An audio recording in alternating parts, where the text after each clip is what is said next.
ఇలా నీవు యూనివర్సిటీలలో నియమించే అధికారులు ఎవరు, పాలక మండలి లేవులు, ఆ రాజకీయ పార్టీల కనుసన్నలలో ఉన్న వాళ్ళే. ఉస్మానియా యూనివర్సిటీలో హుడా ఉంది కదా, ఇవాళ మనకు ఆ హుడా కోసము కొన్ని ఎకరాల భూమి అగ్రిమెంట్ చేసుకున్నారు మా రిజిస్టర్ తోటి. ఎంత అంటే ఒక ఫుట్బాల్ గ్రౌండ్కి మెట్లు కట్టించడానికి కోసం ఒక 2-3 ఎకరాల భూమిని ఇచ్చేసిండు. పోయింది, ఇప్పుడు అది తిరిగి వస్తుందా? ఆ నుంచి థియేటర్కు మారింది. అలా ఆరాధన థియేటర్ ఇలా వుడ్లాండ్ రెస్టారెంట్ వచ్చింది కొత్తగా. వీళ్ళు వాళ్ళకి ఇచ్చిండు, వాళ్ళు ఇంకోళ్ళకి ఇచ్చిండే కానీ అది తిరిగి రాలే. నీ ప్రయోజనాలను కాపాడాలి. గోపాన్పల్లి భూములు ఏవైతే ఉన్నాయో భూ బదలాయింపు జరిగిందంటారు. ఆ బదలాయింపు జరిగినప్పుడు ఎందుకు రిజిస్ట్రేషన్ కాలే యూనివర్సిటీకి? నేను ఫండమెంటల్ గా అడుగుతున్నా.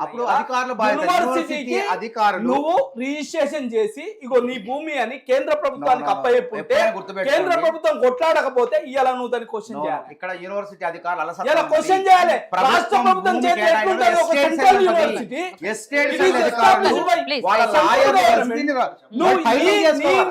నీ ఆధ్వర్యంలో ఎట్లుంటది? ఎట్లుంటది రాష్ట్ర గవర్నమెంట్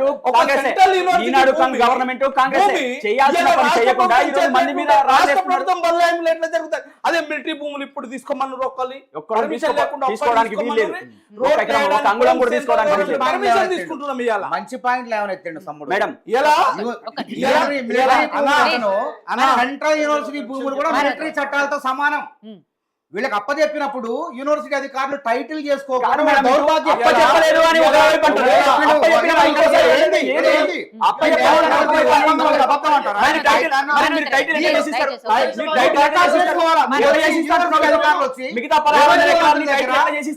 డిప్యూటీ కలెక్టర్ దరఖాస్తు చేసుకోవాలి.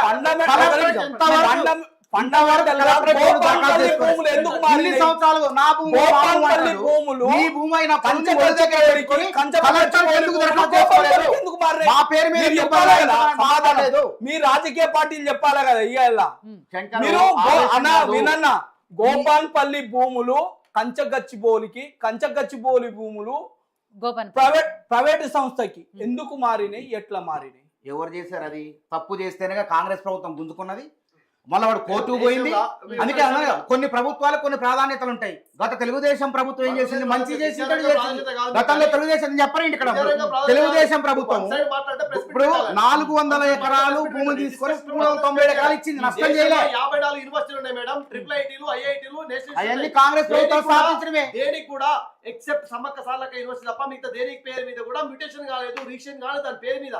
వాటికి ఒక ఎంఓఈ చేస్తారా, ఎంఓఈ పేరు మీద ఉంటాయి తప్ప ఉన్నప్పుడు నీ హక్కే కదా. నీ హక్కు పత్రం ఎంఓఈ ఉంటే నీ హక్కు పత్రం ఉన్నప్పుడు నువ్వు ఎందుకు ప్రజాపోయిన అంటున్నా? సర్వే నెంబర్ 36, 37 దొబ్బుకుంటూ పోతుంది.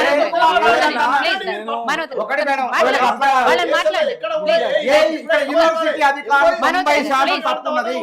యూనివర్సిటీ అధికారులు ఏం చేయాలంటే, మా యూనివర్సిటీ అధికారులు ఎస్టేట్ సెల్ ఉంటుంది, పోతారు. మరి ఎందుకు యూనివర్సిటీ ఎస్టేట్ సెల్ అధికారులు పని ఏం జరిగింది? ఎస్టేట్ కాపాడుకోవాలా యూనివర్సిటీ అధికారులు, వాళ్ళు కలెక్టర్ దగ్గర పోవాలా, అప్లికేషన్ పెట్టాలా, మా పేరు బదలాయించడం చెప్పి మంత్రి దగ్గర పోవాలా, ముఖ్యమంత్రి దగ్గర పోవాలా, కలెక్టర్ దగ్గర పోవాలా. ఇన్ని సంవత్సరాలు ఎవరు చేయలేదు. రాష్ట్ర ప్రభుత్వమే చెప్పి 2300 ఎకరాల భూమి ప్రభుత్వం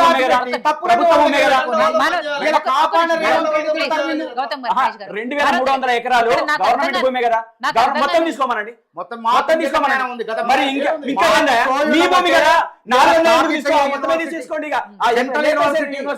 రాష్ట్రంలో ఉన్న 12 యూనివర్సిటీ మీ భూమే కదా, మీ భూమే కదా, తీసేసేయండి, లేపేసేయండి. ఉన్నది కదా. 400 ఎకరాలు, 2 ఎకరాలు 3 ఎకరాలు కదా, 400 ఎకరాలు తీసుకొని విజ్ఞత అంటే ఏమైనా కొంచెమైనా ఇంగితం ఉందా? సిక్కు శాము మానం లజ్జ ఈ ప్రభుత్వానికి భారత రియల్ ఎస్టేట్ సంస్థ 40,000 ఎకరాలు అమ్మేసింది, ఖరీదైన భూముల్ని, గోకాపేట భూములను అమ్మేసింది. కాంగ్రెస్ ప్రభుత్వం అట్లా కాదు. శాశ్వత కట్టడాలు, శాశ్వత ఉపయోగాలు చేస్తుంది ఇది మానవతరాయ్ చూస్తుంది. గారు, మీరు 400 ఎకరాలు ఎందుకు తీసుకున్నారు అంటే మీరు గోపనపల్లి గురించి మాట్లాడుతున్నారు. ప్రస్తుతం అవును 400 ఎకరాలు ఏం గురించి తీసుకున్నాం? మా మాట్లాడుతున్నారు. జేబులో వాడుకున్నాం, మైహం రామేశ్వరకు అప్పచెప్పినవా? వీళ్ళు 50 ఎకరాలు అదే భూములు అప్పచెప్పినట్టు కాదు, వాటి నువ్వు కాదు కబ్జా కదా. కాకుండా అన్నా, భవిష్యత్ కోర్టులో నువ్వు కాదు చట్టాలు కదా. లొసుగులు ఆసరాగా నువ్వు కాదు తీసుకొని కదా. నువ్వు కాదు కదా కోర్టే నువ్వు మాట నువ్వు కాదు కదా. ఏంది? గోపాన్ భూములను బదలాయింపు చేసింది నువ్వు కాదు ఆ కదా. శంకరు, ఆనాడు ఉన్న నేను ఒక టీడీపీ విషయం చెప్తున్నా ప్రభుత్వం నీకు. కదా. నేను అది నేను ఒక విషయం కేటాయించలేదు చెప్తున్నా. తప్పని చిన్న తప్పని trick మేడం. సుప్రీంకోర్టు హైకోర్టు ఇప్పుడు కుండ బద్దలు కొట్టిన తర్వాత ఏం కోర్టు కుండ బద్దలు కొట్టిన ఏం తర్వాత కొట్టింది కుండ బద్దలు? ఇప్పుడు అది ఇవ్వాల్సింది ఎవరికి? ఏం కుండ యూనివర్సిటీకి బద్దలు? ఇవ్వచ్చు ఏం కదా. కుండ బద్దలు? యూనివర్సిటీకి ఏం- ఇవ్వచ్చు ఎవరు కుండ కదా. బద్దలు కొట్టారు? ప్రతిపక్ష పార్టీ ఏం నాలుగు చేయాలి? ఎకరాలు ప్రతిపక్షంలో ఉన్న పార్టీ ఏం చేయాలి? అప్పుడు అది రేపు తెలియదు ఇవ్వాలి. అంటున్నారు కదా. అర్థం కాదు. ఆయన యూనివర్సిటీ- ప్రశ్న నాకు అసలు- తెలియకపోతే తప్పేవారిది? అట్లా కాదు. నీ ప్రశ్న అర్థం కాదు. ప్రతిపక్షంగా ఉన్నప్పుడు వాళ్ళకి అర్థం అన్ని కాదు. జాగ్రత్తలు తీసుకోవాలి కదా. నీ ప్రజల ప్రశ్న వైపు నాకు అర్థం మాట్లాడాలి కావట్లేదు. కదా. అట్లా కాదు. ప్రజల వైపు నిలబడాలి మీరు కదా. మాట్లాడితే అర్థం కాదు. ఆ? ప్రజల వైపు మాట్లాడకుండా ఇష్టం శంకర్ గారు, వచ్చినట్టు పిటిషన్ శంకర్ గారు ఒక ప్రశ్న వేశారు. అయిపోయింది ఆ కదా. ప్రశ్న నాకు అర్థమైతే సమాధానం చెప్తా. ఎందుకంటే అధికార పార్టీ కాబట్టి నేను సమాధానం చెప్తా. చెప్తూ చెప్పండి. టిఆర్ఎస్ ప్రభుత్వం అవమ్మింది వీని కంట ఎట్టింది వాణి చేసి దోసుకున్నాడు కదా, వాళ్ళు చేసుకున్నందుకే వాళ్ళు పక్క పెట్టరు. అంటే వాళ్ళు చేసింది కాబట్టి నువ్వు చేస్తావు. మళ్ళీ గెలిపిస్తారు ప్రజలు. వాళ్ళు రేవంత్ రెడ్డి స్థాయి పెరిగింది. 28వ స్థానానికి వచ్చింది. ఇండియన్ ఎక్స్ప్రెస్ అందరూ బీఆర్ఎస్ లేడు, బీజేపీ లేడు. మానవతరాయ్ 28వ స్థానానికి వచ్చింది. ఎందుకు వచ్చిందంటే రేవంత్ రెడ్డి కులమా గెలిపిస్తారా ఉంటది. అనేది రేవంత్ రెడ్డి చేసే చర్య వాళ్ళు చేస్తారు, మీరు ప్రభుత్వం చేస్తారా? మీరు ఏం చేశారు చెప్పమంటారా? చర్చ. ఆ గతంలో బీజేపీ చర్చ కాపాడలేకపోయారు, రాజకీయాల ఏబీపీ కోసమా? కాపాడలేకపోయారు, ఏబీపీ మానవతరాయ్ 50 ఎకరాలు కేటాయిస్తే మానవతరాయ్ గారు, దాన్ని పట్టించుకోలేదు. ఒక పెద్ద కొండని పిండి చేస్తే మానవతరాయ్ దాని గురించి మాట్లాడలేదు. ఇవాళ ప్రభుత్వం ఎవరికి కేటాయించకుండా మౌలిక పారిశ్రామిక సంస్థ శిక్షణ దానికి ఉన్నటువంటి సంస్థ కేటాయించి తద్వారా ఐటీ పరిశ్రమలు పెట్టుదాని ఆలోచన చేసి ఇంకా అది కూడా కరెక్ట్ కాదు. అది రేపు ఇంకేం నిర్మిస్తుందో ప్రభుత్వాన్ని ప్రజలకు తెలంగాణ భవిష్యత్ అవసరాలకు ఉపయోగపడానికి ఏం నిర్మిస్తుందో కూడా తెలియదు. ఇప్పుడు కాపాడినవా లేదా?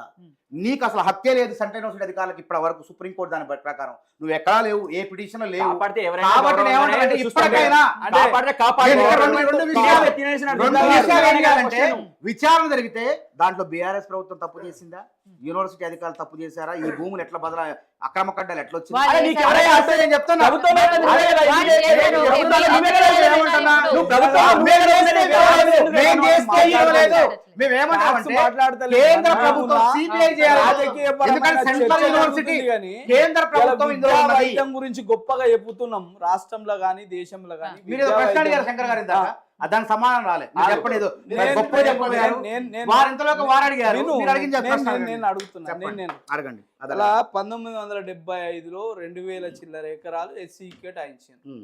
కేటాయించిన తర్వాత ఏదో రాజకీయ ప్రయోజనాల కోసము గోపన్పల్లి భూములు కంచగచ్చిపోలి అంటే కంచగచ్చిపోలి పోరంబోకు భూమి. చెప్పు. పోరంబోకు భూమి అయినప్పటికీ చెప్పు అది అదే. కేటాయించబడింది హెచ్సికు సెంట్రల్ యూనివర్సిటీ. అవును. సెంట్రల్ యూనివర్సిటీ కేటాయించినప్పుడు ఆ 400 ఎకరాలు గచ్చిబౌలి ప్రభుత్వం తీసుకొని గోపన్పల్లిలో 397 ఎకరాలు ఏవైతే ఉన్నాయో అవి ఒప్పందంతో జీవోలతో ఇచ్చేసిన వాళ్ళు.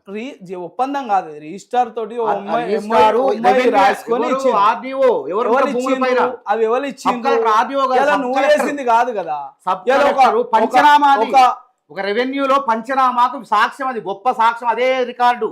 రేపు దాని ద్వారానే దాన్ని నిర్ధారింపబడతాయి కైట్లు అనేది కూడా. అట్లయితది దాని ద్వారా అట్లయితది. అరే ఈ ప్రభుత్వం ఇచ్చిన భూమి అట్లయితది అదే నిర్ధారించబడుతుంది అంటే పంచనామా ద్వారా. యూనివర్సిటీ పేరు పట్టానే లేదు కదా. యూనివర్సిటీ నేను అదే అంటే చేస్తామంటే దాన్ని చేయాల్సింది ఎవరు? నాకు ఇది ఉంది, ఈ కాగితం ఉంది, నాకు ఈ ఒప్పందం ఉంది, నాకు రిజిస్ట్రేషన్ చేయండి అని ఆ ఎస్టేట్ ఆఫీసర్ వచ్చిండా? యూనివర్సిటీ రిజిస్టర్ ఎవరు చేయాలి? నువ్వు రాకుండా నువ్వు సంతకం పెట్టకుండా ప్రభుత్వానికి సవాలక్ష పనులు ఉంటాయి. ప్రభుత్వానికి అనేక ప్రాధాన్యతలు, రాష్ట్ర సంక్షేమం ఉంటది. కేంద్ర పరిధిలో ఉన్న యూనివర్సిటీ అధికారుల బాధ్యత ఏంది? దీన్ని టైటిల్ మా పేరు మీద మార్చుకోవాలి అనేటువంటి బాధ్యత వాళ్ళ దగ్గర ఉండాలి. అవన్నీ చేయకుండా వాళ్ళు తప్పులు చేసి ఇవాళ కాంగ్రెస్ ప్రభుత్వం 400 ఎకరాలు స్వాధీనం చేసుకుంటే దాన్ని ప్రజా ఉపయోగానికి ఉపయోగించుకుంటారు. దాని మీద రాజకీయం చేస్తారు వీళ్ళు. అడిగేది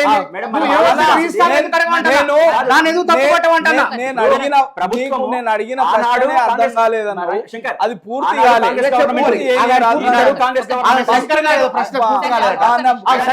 అర్థం కాలేదు కదా. మామూలు వ్యక్తి ఆయన నా క్వశ్చన్ రాజకీయ నాయకులు ఉండవు.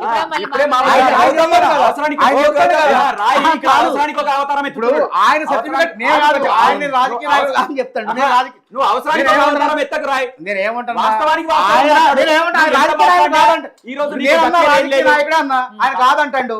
కాబట్టి తర్వాత చూద్దాం, ఆయన రాజకీయ నాయకుడు అవసరం లేదు కదా ఇప్పుడు. మేడం, వారు ఏదో ప్రశ్న వేశారు శంకర్ గారు, సరే, వారు వేస్తారు కానీ కొంచెం కోర్టులతో బాగా అనుబంధం వేస్తే కాబట్టి వారు అడిగితే నేను సమాధానం సరే, చెప్తాను. ఈయన కూడా అడుగుతారు కాబట్టి ఇవాళ అడగండి. ఒక్క నిమిషం, అలా ఒక్క నిమిషం ఆగు. నేనేమంటున్నానంటే ఆనాడు సెంట్రల్ గవర్నమెంట్ లో ఉన్న కాంగ్రెస్ ఈ భూమిని కేటాయించింది అన్న తర్వాత గోపన్పల్లికో లేకపోతే ఇంకో XYకో కేటాయించినప్పుడు కాంగ్రెస్ గవర్నమెంట్ కేటాయించింది అనేది సెంట్రల్ బాగా గవర్నమెంట్ గుర్తుంది కదా? కేటాయించదండి. గుర్తున్న తర్వాత రాష్ట్ర ప్రభుత్వం అది వేరే కేటాయిస్తుంది. వాళ్ళకు అరే వినుగరా సెంట్రల్ గవర్నమెంట్ కేటాయించదు. అరే వినుగరా ముందు సెంట్రల్ అది గవర్నమెంట్ మరి మా ప్రభుత్వం ఎక్కడి ప్రభుత్వం నుంచి వచ్చినాయి? మా సరే, చెప్పేదండి, మీరే ఇచ్చారబ్బా యూనివర్సిటీ స్టేట్ స్థాపన గవర్నమెంటే. కానీ దాని ఎక్కడి నుంచి అనుమతులు ఆర్డర్స్ కేంద్రం ఎక్కడి నుంచి పరిగణిస్తుంది. మేడం కానీ భూమి ఇవ్వాల్సింది రాష్ట్ర అరే, ప్రభుత్వం. నేను అదే అంటున్నా సెంట్రల్ గవర్నమెంట్ దగ్గర నుంచి ఆర్డర్స్ వచ్చినాయి కదా నువ్వు ఇంప్లిమెంట్ చేయలేదు ఫస్ట్ తప్పు ఏం ఇంప్లిమెంట్ చేయలే. మేము బాధ్యతకు 2324 ఎకరాలు ఇచ్చినాం. ఇచ్చేసిరా ఇచ్చినాం టైటిల్ చేసి తర్వాత పనులు ఎవరు చేయాలి? కాదని ఎందుకు అంటున్నారు? ప్రభుత్వం అలా అవుతామా? అరే, ఈయనే. మళ్ళీ టైటిల్ ఇవాళ టైటిల్ చేయలేము. చర్చనే అవుతుంది. వాళ్ళ పేరు మీద ఇచ్చాం. మా వాయిస్ వినండి, వినిపియరా? వినండి. కాదు, 2000 వెంగళరావు గారు మా ఇచ్చిండు. వాయిస్ వినిపియరా? జలగం ఇది జలగం వెంగళరావు గారు ఎలా? ఇచ్చిండు. ఇచ్చిన తర్వాత వాళ్ళ పేరు మీద టైటిల్ చేసుకోలేదు. వాళ్ళ అలసత్వం అది అధికారులది. టైటిల్ నిజంగా చేసుకుంటారా? చేసుకోవాలా? ఎవరు చేసుకోవాలా? గవర్నమెంట్ చేయాలి. ఇప్పుడు మల్కాజ్గిరి డిగ్రీ కాలేజ్ ఉంది. గవర్నమెంట్ మల్కాజ్గిరి డిగ్రీ వెంటనే కాలేజ్ కదా అన్న. స్థలం ఉన్నది. కోర్టు వాళ్ళ లాయర్ల స్థలాన్ని కోర్టు అప్పచెప్పింది. ఇప్పుడు వాళ్ళు దేనికోసం ప్రయత్నం చేస్తున్నారంటే దరఖాస్తు పెట్టుకుని ప్రిన్సిపాలే మన ఓయూ మరి బండి రాజు గారు ఆయన దరఖాస్తు ఎవరు పెట్టుకున్నాడు? ప్రభుత్వానికి పెట్టుకున్నాడు. కలెక్టర్ పెట్టుకున్నాడు. కలెక్టర్ పెట్టుకుంటే కలెక్టర్ గారి దగ్గర ఆయన దిగుతాడు. కానీ యూనివర్సిటీ అధికారులు ఈసీ పాలక మండలి నిద్రపోయిందా అంటన్నా? రిజిస్ట్రార్ నిద్రపోయిందా? రిజిస్ట్రార్ పేరు మీద జరగాల. లేదంటే ఎస్టేట్ సెల్ అధికారులు రిజిస్ట్రార్ ఉత్తర్వుల ప్రకారం పోయి కాంగ్రెస్ దరఖాస్తు చేసుకోవాలి. నిద్రపోయిందని చెప్పేసి అంటారు. నిద్రపోయిన వాళ్ళు అవినీతి ఉంది. మీరు- అందుకే నేను ఏమంటున్నా, మీరు నిద్రపోయిన బీజేపీ నాయకులు యూనివర్సిటీ అధికారులు తప్పు చేయకపోతే నిజంగా నిజాయితీ పరులు అయితే తప్పకుండా వాళ్ళు CBI విచారణ జరపండి. ఎలా అప్పుడెప్పుడో IMG సంస్థకి ఇయ్యడానికి కోసం చంద్రబాబు నాయుడు భూపాల ల్యాంప్ వేసుకుంటే ఆ భూపాల ల్యాంప్ ద్వారా వచ్చిన కచ్చిపోలి 400 ఎకరాలు ఏవైతే ఉన్నాయో ఇప్పుడు నాయ అంటుండు. అది కూడా రాజు ఇప్పుడు మీరు మీ అంటుండ్రు. మాయ అంటే అంటాం అన్ని కాదు నాన్న. అన్ని కొట్లాడడం అన్ని- శంకర్ గారు.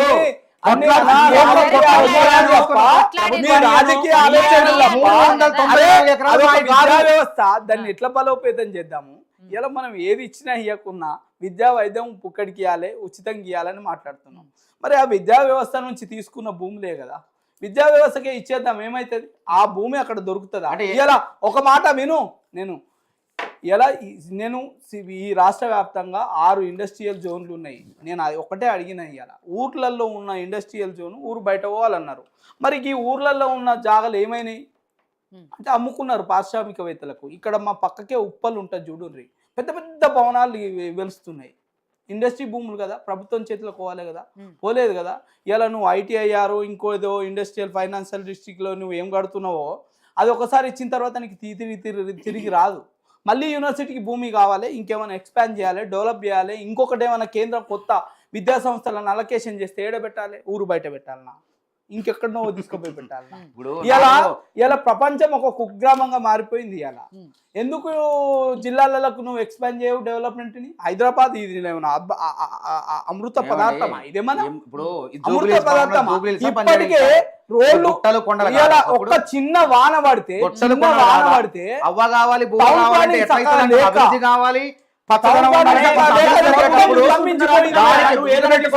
విద్యా సంస్థ భూమిని ఎందుకు తీసుకుంటారు? పరిశ్రమలు పెట్టేటప్పుడు కూడా విద్యా సంస్థ భూమి ఇదే ప్రశ్న. అది విద్యా సంస్థ కాదు, ప్రభుత్వం కొట్లాడింది. అది అయిపోయి విద్యా సంస్థ 394 ఎకరాలు 394 ఎకరాలు తీసుకుంటున్నారా? 394 కాదు. ఎస్సీలకు ప్రమేయం లేదు. ఇంకా ప్రభుత్వం అసలు ఎస్సీలకు సంబంధం లేదు. ఎస్సీలకు సంబంధం లేదు. అది 394 ఎకరాలు మాత్రమే ఎస్సీలకు సంబంధం అయింది. ఒక నిమిషం నాకు సంస్థకు అవసరాలు ఏర్పడ్డాయి. రాష్ట్రంలో మిగులు భూములు ఎన్నున్నాయి? రాష్ట్రంలో నేను ఒక విషయం 17 చెప్తాను. 17 లక్షల 2014 ముందు 17 లక్షల నేను చెప్తాను. నేను 17 లక్షల ఎకరాల ప్రభుత్వ భూములు ఉంటే ఇక కేసీఆర్ ప్రభుత్వం పాలించిన తర్వాత అందులో మొత్తం ఎవడికి పోయిన వాళ్ళ ధరణిలో లెక్కలు లేని తేలని భూములు 4.5 లక్షల ఎకరాలు. ఆ 4.5 లక్షల ఎకరాలు రేవంత్ రెడ్డి తలబట్టుకున్నది అన్నట్టు ఎక్కడ పోయినాయని. కాబట్టి రేవంత్ రెడ్డి కాపాడుతుండే తప్ప అప్పనంగా మైహోం రామేశ్వరరావుకి ఇయట్లే. గుర్తుపెట్టుకోండి, అప్పనంగా ఇయట్లే మైహోం రామేశ్వరరావు. కేసీఆర్ గారు 10 లక్షల భూమి తీసుకుంటే నువ్వేం చేసినావు అంటున్నా. కొట్లాడినాం కదా, ప్రతిపక్షంలో ఉండి కొట్లాడబట్టే కదా ధరణి పోయి భూమాత వస్తుంది. మీ ప్రధాన ప్రతిపక్షం ఉండి ఏం చేసింది? ధరణి పోయి భూమాత ఏం వస్తుంది. చేసింది? ధరణి పోయే భూమాత వస్తుంది. ఏం చేయలేదు. భూమాత మీరంటే కాదు, ప్రజలు చెప్తారు. ప్రజలు